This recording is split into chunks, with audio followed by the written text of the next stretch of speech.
जब बैद्यनाथ धाम कांवड़ यात्रा के दौरान एक साधु को जबरन बस से उतार दिया गया। उसके बाद सभी लोगों ने वहां जो चमत्कार देखा उसे देखकर आपके पैरों तले जमीन खिसक जाएगी, क्योंकि वो साधु महाराज ने एक ऐसा चमत्कार किया जिससे बस ड्राइवर के साथ साथ सभी यात्रियों के रोंगटे खड़े हो गए।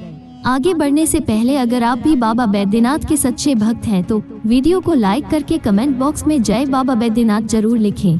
ऐसा कहते हैं झारखंड राज्य के देवघर अवस्थित प्रसिद्ध मंदिर है जिनमें शिव का एक नाम वैद्यनाथ भी है। इस कारण लोग इसे वैद्यनाथ धाम मंदिर भी कहते हैं। यह एक सिद्ध पीठ है, इस कारण इस लिंग को कामना लिंग भी कहा जाता है। झारखंड के देवघर में स्थित प्रसिद्ध तीर्थ स्थल बैद्यनाथ धाम 12 ज्योतिर्लिंगों में से 9वां ज्योतिर्लिंग है। बैद्यनाथ धाम देश का एक ऐसा ज्योतिर्लिंग है जो शक्तिपीठ भी है। मान्यता है कि इसकी स्थापना स्वयं भगवान विष्णु ने की थी। मंदिर को लेकर मान्यता है कि इस मंदिर में आने वाले सभी भक्तों की सभी मनोकामनाएं पूर्ण होती है, इसलिए मंदिर में स्थापित शिवलिंग को कामना लिंग के नाम से भी जाना जाता है। देवघर में शिव का अत्यंत पवित्र और भव्य मंदिर स्थित है। हर वर्ष सावन के महीने में श्रावण मेला लगता है, जिसमें लाखों श्रद्धालु बोलबम का जयकारा लगाते हुए बाबा भोलेनाथ के दर्शन करने आते हैं। बैद्यनाथ धाम के सामने में एक विशाल तालाब स्थित है जिसे शिवगंगा जल सरोवर कहा जाता है।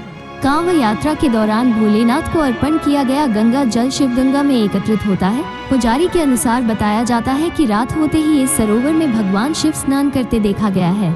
बैद्यनाथ धाम के पुजारियों के अनुसार बाबा बैद्यनाथ को इस सरोवर में स्नान करते कई बार देखा गया है और इसका दावा देवघर में स्थित कई लोग करते हैं कि उसने स्वयं भोलेनाथ के दर्शन किए हैं। ऐसे में कई सारे चमत्कार हमें बैद्यनाथ धाम में देखने को मिले हैं। उन्हीं में से एक चमत्कार तब हुआ जब सुल्तानगंज में रहने वाले एक दिव्य साधु बस के माध्यम से बैद्यनाथ जाने के लिए रवाना हुए। वे सुल्तानगंज की एक सामान्य बस में बैठे हुए थे, लेकिन उनके पास कोई टिकट नहीं था। वो काफी दिव्य और सिद्ध साधु थे। सदैव उन्होंने अपना जीवन महादेव के चरणों में समर्पित किया था, लेकिन बस में जब वो बिना टिकट बैठे तब बस ड्राइवर ने पुनर्तः नजरअंदाज किया। लेकिन जब वो आधा सफर तय कर चुके थे तब बस कंडक्टर उनके पास टिकट मांगने के लिए आया, लेकिन उन साधु महाराज ने कहा कि साधु तो चलता भला, मेरे पास कोई पैसा नहीं है, मैं सिर्फ तुम्हें आशीर्वाद दे सकता हूँ कि तुम्हारा व्यापार दिन दुगनी रात चौगुनी तरक्की करे। लेकिन वो बस कंडक्टर बहुत ज्यादा गुस्सा हो गया और उन साधु महाराज का मजाक उड़ाने लगा, क्योंकि वो बस कंडक्टर एक नास्तिक था और उन्हें साधु संतों में कोई विश्वास नहीं था। उन्हें खरी खोटी सुनाने लगा और उनका हाथ पकड़कर उन्हें बस से बाहर निकाल दिया गया। वो इलाका काफी जंगली इलाका था, लेकिन वे साधु महाराज जरा भी क्रोधित नहीं हुए और सामने एक शिला रखी हुई थी। वे उस शिला पर जाकर बैठ गए और ओम नमः शिवाय का जाप करने लगे। और चमत्कार कुछ ऐसा हुआ कि जब बस को पुनः शुरू किया जाने लगा तो बस चालू होने का नाम नहीं ले रही थी। सभी के मन में यही सवाल था कि सुल्तानगंज से लेकर इस स्थान तक बस एकदम सही थी और आखिर अभी शुरू क्यों नहीं हो रही है। तकरीबन 1 से 2 घंटे बीत गए। सभी तरह के मैकेनिक आ गए और बस को ठीक करने का प्रयास करने लगे, लेकिन बस तो सही होने का नाम ही नहीं ले रही थी। ऐसा लग रहा था मानो बस उसी जगह पर जम गई हो और किसी की इच्छा के बाद ही आगे बढ़ेगी। तब बस ड्राइवर, जो कि एक सनातनी था और हिंदू धर्म में मानने वाला था, उसे उन साधु महाराज का अपमान याद आया और वो समझ गया कि यह उन दिव्य साधु महाराज का ही चमत्कार है। जब से हमने उन्हें इस बस से अपमानित करके बाहर किया है तभी से यह बस बिगड़ी है। तब उन्होंने उस नास्तिक बस कंडक्टर को आदेश दिया कि जाओ और किसी भी तरह उन साधु महाराज से माफी मांगकर उन्हें पुनः मनाकर लाओ और बस में सम्मान के साथ बिठाओ। तो वो बस कंडक्टर इधर उधर उन साधु महाराज को ढूंढने लगा। तभी सामने की शिला पर उसे वे बैठे हुए दिखाई दिए जो ओम नमः शिवाय का जाप कर रहे थे। वो नास्तिक बस कंडक्टर उन साधु महाराज के पैरों में गिर गया और उनसे माफी मांगने लगा कि मैंने जो गलती की है मुझे उसका एहसास हो चुका है। आप एक दिव्य साधु है, सिद्ध पुरुष है, मुझे आपके साथ ऐसा बर्ताव नहीं करना चाहिए था। उसने दिव्य साधु महाराज से क्षमा मांगी और ऐसा कहा जाता है जो भी साधु संत होते हैं उन्हें ना तो सम्मान का मोह होता है और न ही अपमान का भय। उन्होंने उस नास्तिक व्यक्ति को माफ कर दिया, लेकिन बस में बैठने के लिए 2 शर्तें रखी। पहली शर्त तो ये थी कि आज के बाद तुम्हारी बस में अगर कोई दिव्य साधु या सिद्ध पुरुष बैठता है तो तुम उनसे पैसे नहीं मांगोगे। और दूसरी शर्त ये थी कि यह बस अगर अब चलती है तो बीच में कहीं नहीं रुककर केवल और केवल बैद्यनाथ धाम में ही रुकेगी।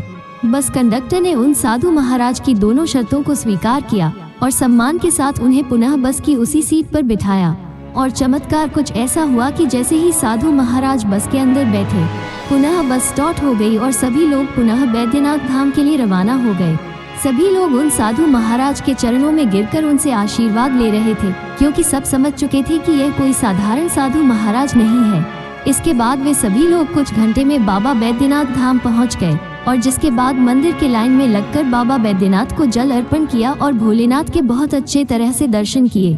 दोस्तों, कई दिव्य साधु महाराज संत देश के अलग अलग हिस्सों से बाबा बैद्यनाथ धाम पहुँचे, क्योंकि बाबा बैद्यनाथ धाम में सोमवार 22 जुलाई 2024 में श्रावणी मेला का उद्गमन होना था।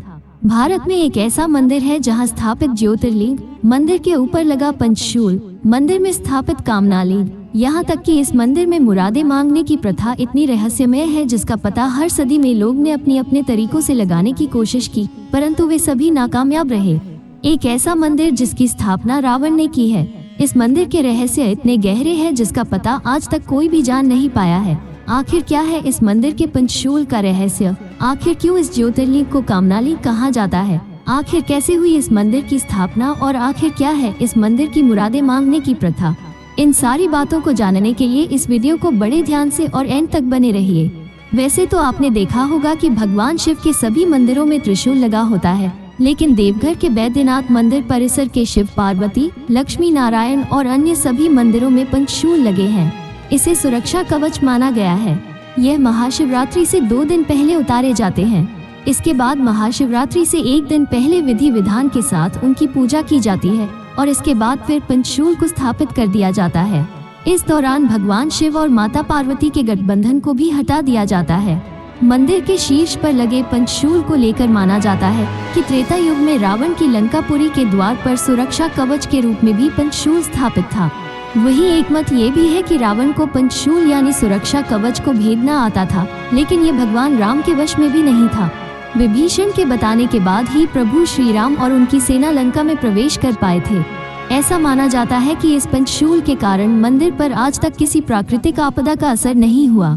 पुराणों के अनुसार सावन महीने को भगवान शिव की आराधना का सबसे उपयुक्त समय बताया गया है।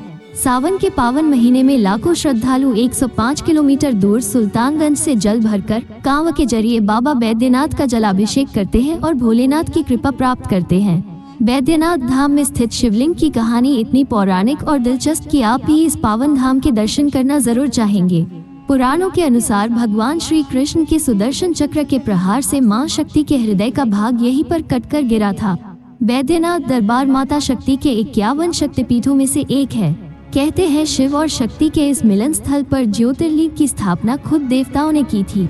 बैद्यनाथ धाम के बारे में कहा जाता है, यहाँ मांगी गई मनोकामना देर में सही लेकिन पूर्ण जरूर होती है।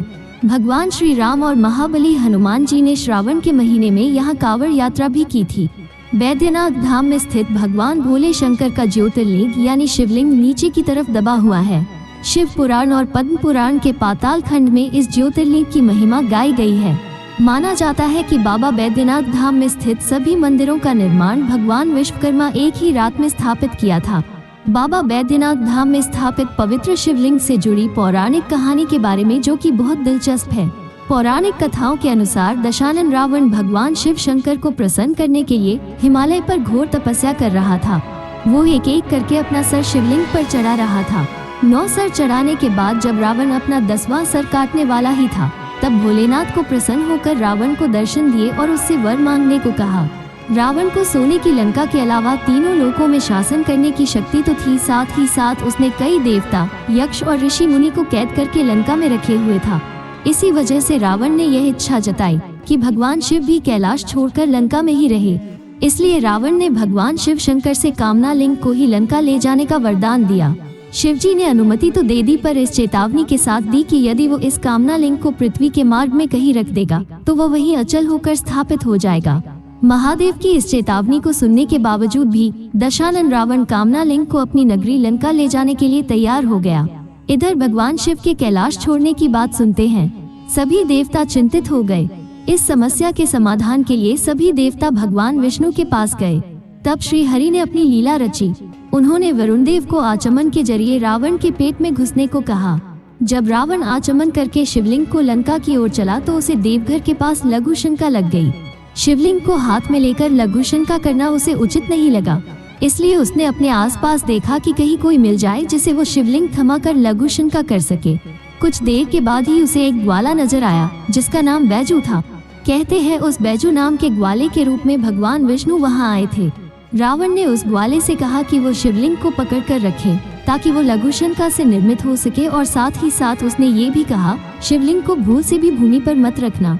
रावण जब लघु शंका करने लगा तब उसी लघु शंका से एक तालाब बन गया, लेकिन रावण की लघु शंका नहीं समाप्त हुई। ग्वाले के रूप में मौजूद भगवान विष्णु ने रावण से कहा कि आप बहुत देर हो चुकी है, अब मैं और शिवलिंग उठाए खड़ा नहीं रह सकता। इतना कहकर उसने शिवलिंग को भूमि पर रख दिया। इसके बाद रावण की लघु शंका भी समाप्त हो गई। जब रावण लौट कर आया तो वो अपनी लाख कोशिश के बावजूद भी शिवलिंग को उठा नहीं पाया।